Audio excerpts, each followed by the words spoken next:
Assalamualaikum warahmatullahi wabarakatuh. Perkenalkan, nama saya Maya Indasari, NIM I1A21924. Di sini saya akan membahas materi yang berjudul Pengertian Objek dan Manfaat Ilmu Ma'ani dalam mata kuliah Balaghah Ma'ani. Pengertian ma'ani, kata ma'ani merupakan bentuk jamak dari makna.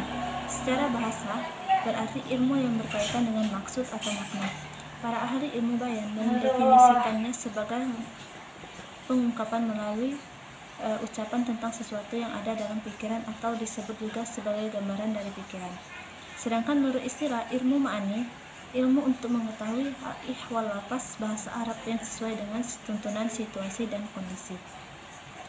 Nah, yang dimaksud dengan hal ihwal lafaz bahasa Arab adalah model-model susunan kalimat dalam bahasa Arab seperti penggunaan takdim dan atau takhir, penggunaan ma'rifah atau nakirah atau dibuang, dan sebagainya. Sedangkan yang dimaksud dengan situasi dan kondisi adalah situasi dan kondisi mukhatab, seperti keadaan kosong dari informasi itu atau ragu-ragu atau malah mengingkari informasi tersebut. Ilmu ma'ani pertama kali dikembangkan oleh Abdul Al-Khairi Al-Jurzani. Yang kedua yaitu objek kajian ilmu ma'ani. Sebagaimana didefinisikan oleh para ulama balaghah, bahwa ilmu ma'ani bertujuan membantu agar seseorang dapat berbicara sesuai dengan mubtada al-hal, agar seseorang dapat bicara sesuai dengan mubtada al-hal, maka ia harus mengetahui bentuk-bentuk kalimat dalam bahasa Arab. Kapan seseorang harus menggunakan dalam bentuk takdim, takhir, wasf, fals, zir, harf, dan bentuk-bentuk lainnya. Objek kajian ilmu ma'ani hampir sama dengan ilmu nahwu. Kaidah-kaidah yang berlaku yang digunakan dalam ilmu nahwu berlaku dan digunakan pula dalam ilmu ma'ani. Dalam ilmu nahwu dibahas masalah takdim dan takhir, harf, zir, dan hal-hal disebut juga merupakan objek kajian dari ilmu ma'ani. Perbedaan antara keduanya terletak pada wilayahnya.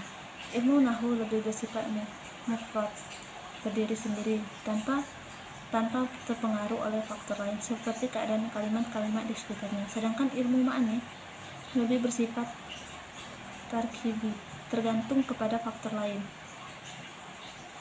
Hasan Tamma menjelaskan bahwa tugas ahli nahwu adalah hanya sebatas mengotak-atik kalimat dalam suatu jumlah, tidak sampai melangkah kepada jumlah yang lain.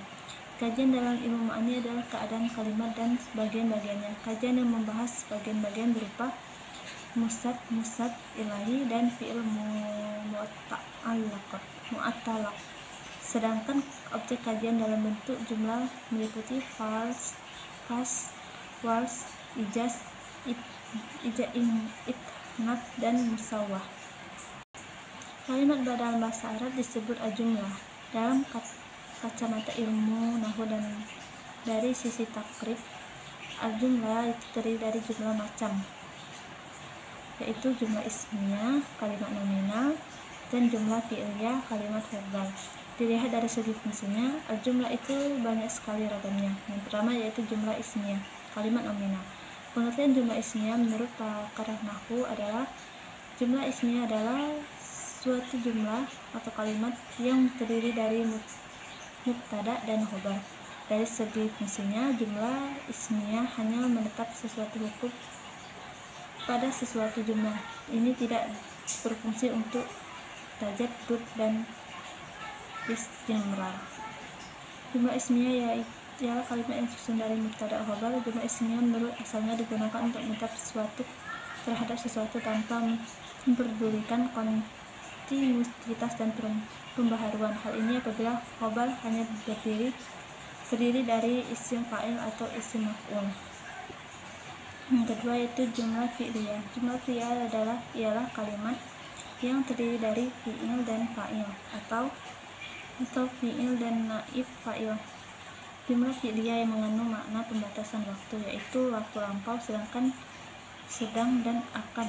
Pada jumlah fi'liyah, kalimat verbal, fi'il verbal itu dapat berbentuk aktif dan pasif. Materi yang ketiga itu manfaat ilmu ma'ani. Dalam kitab Jawahirul Al-Balaghah disebut bahwa di antara faedah ilmu ma'ani sebagai berikut. Yang pertama itu untuk mengetahui ijaz atau kemujizatan Al-Quran. Yang kedua yaitu menguasai rahasia-rahasia ketinggian dan kefasihan bahasa Arab, baik pada syair maupun prosanya. Dengan mempelajari ilmu ma'ani, kita bisa membedakan mana ungkapan yang benar dan yang tidak, yang indah dan yang rendah, dan yang teratur dan yang tidak. Sekian dari saya. Apabila ada kesalahan, saya mohon maaf. Wassalamualaikum warahmatullahi wabarakatuh.